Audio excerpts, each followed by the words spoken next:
শেষ ঠিকানা যদি 3.5 হাত মাটি হয়, তাহলে কিসের তো ক্ষমতার দাপট? ভোর 5টায় মৃত্যু, সকাল 6টায় জানিয়ে দেওয়া হবে মাইকে, 8টায় শেষ গোসল করানো হবে, 9টায় তোমাকে নতুন কাপড়ে সাজানো হবে, জোহরের নামাজের পরে তোমার আলিশান বাড়ি থেকে বের করে নিয়ে যাওয়া হবে, 2টায় তোমার জানাজার নামাজ পড়ানো হবে, 2:30টায় তোমাকে কবরে নামিয়ে ফেলা হবে। মাটি দেওয়া শেষ হয়ে গেলে কেউ তোমার জন্য দোয়া করবে, আর কেউ চলেও আসবে। এই তো জীবনের শেষ আয়োজন। তো কিসের তো অহংকার, কিসের তো ক্ষমতার দাপট? হ্যাঁ, ক্ষমতা কারোর জন্য চিরস্থায়ী নয়।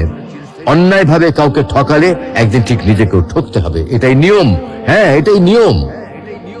ভোরের সূর্যোদয়ের আলোতে যে পৃথিবী আলোকিত হয়, সন্ধ্যার সূর্যাস্তে তা আবার হারিয়ে যেত দেখি।